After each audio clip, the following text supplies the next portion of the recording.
Hi, today we're going to be talking about the frequency response of our CR circuit.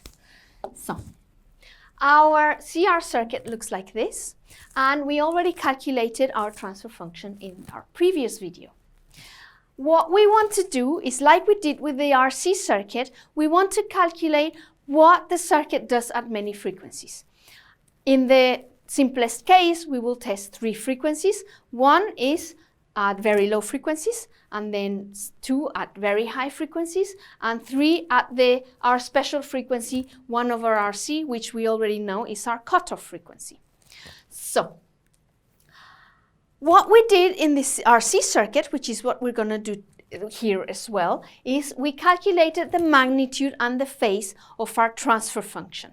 And then we evaluated those to see what happens with it at these 3 special frequencies. So, the magnitude of our transfer function is the magnitude of this.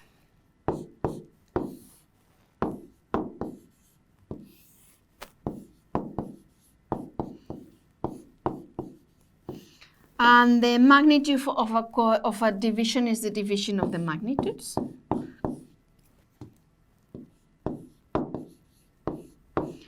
So it's equal to the magnitude of j omega over the magnitude of our complex number here.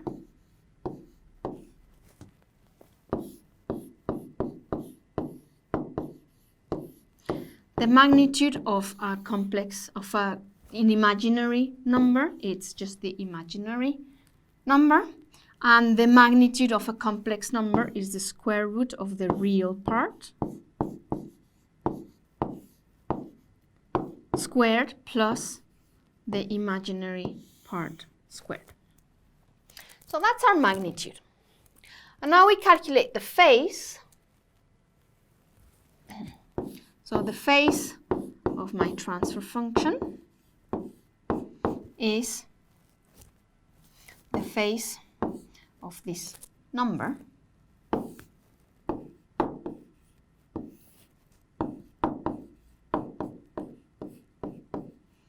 complex number.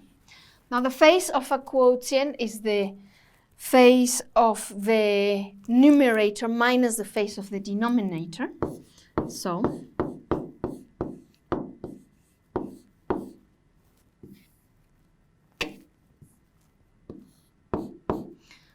the phase of j omega minus the phase of j omega plus 1 over RC.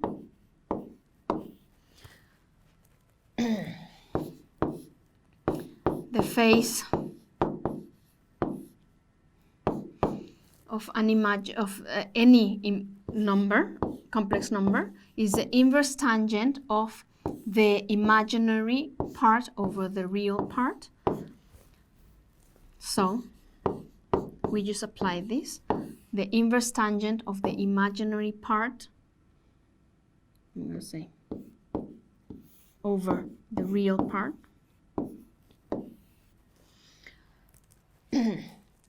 Now, the inverse tangent of plus infinity is plus 90 degrees.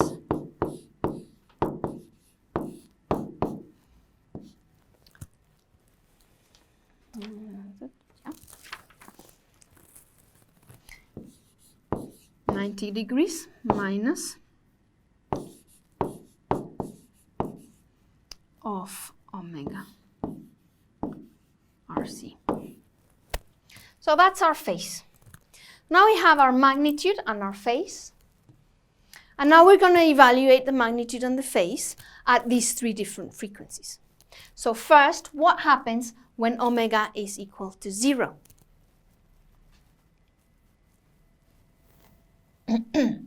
So when omega tends to 0, I have 0 here and 0 here, but no 0 here. That means I have 0 over this, and that gives me 0. So h of j omega also tends to 0. What happens when omega is very big?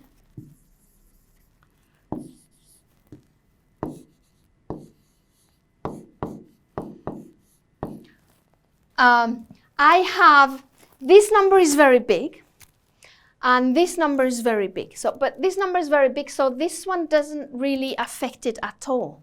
So I have square root of omega squared, which is omega, and I have omega here, and omega are the same. So my magnitude of my transfer function tends to 1. And what happens at my special frequency 1 over RC?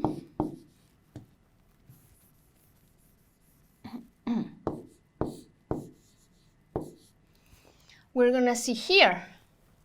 So I'm just going to take this.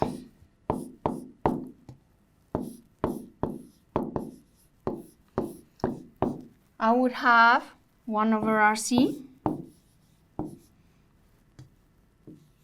over square root of 1 over RC squared plus 1 over RC squared, and this is essentially the same as we got for the RC circuit before. I'm just going to write it down again. So 1 over RC, because I have 2 of the same terms.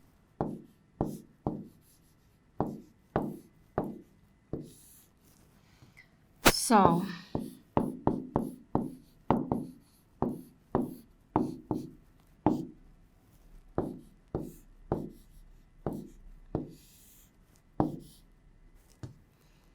square root of 2 times 1 over RC, and this goes away with this one, and we get that our magnitude at this frequency is 1 over square root of 2, which is approximately minus 3 dBs, like we had before in our RC circuit. So what happens to our phase? So when omega is very small, I have here 0, and the inverse tangent of 0 is 0. So my phase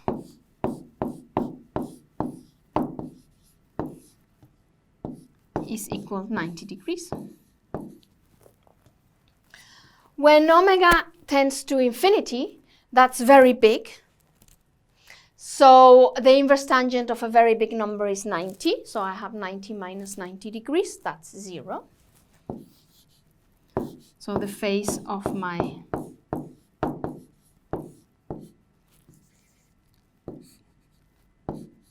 tends to 0 degrees. And when I have omega equals to 1 over RC, then I have here inverse tangent of 1, which is 45 degrees. So I get 90 minus 45 degrees is the phase is plus 45 degrees.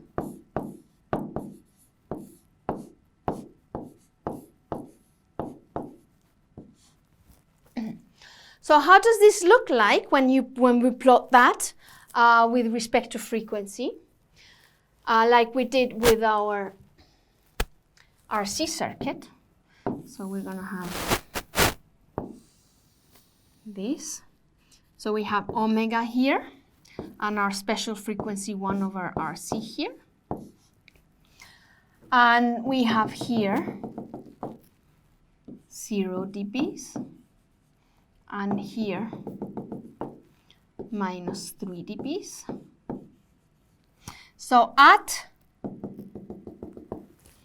minus 3, at our special frequency, we get our magnitude is exactly minus 3 dBs.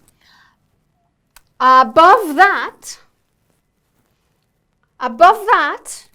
it tends to 1, and below that it tends to 0. So above that, I get 0 dBs. And below that, it tends to 0 in a linear fashion. Now I'm going to have to rewrite this many times again so that we can see the line there.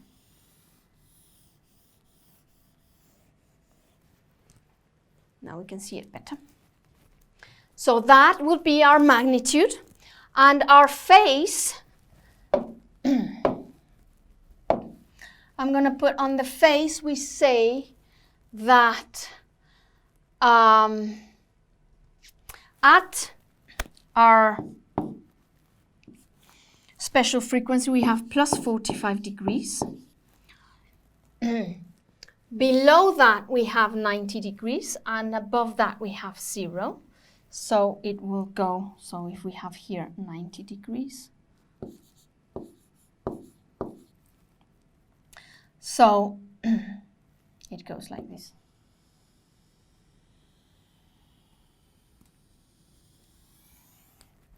So that would be our phase response.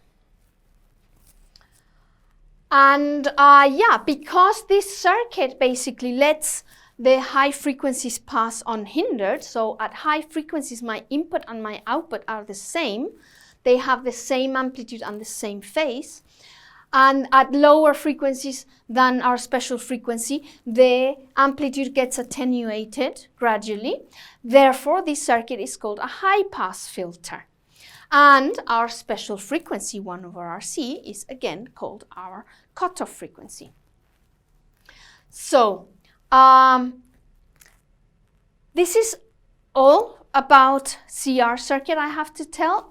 On the next video, I would like to compare the RC and the CR circuits so that we have a kind of one-to-one comparison on what one does and what the other one does and what the differences are. Great, so thanks for watching and see you next time.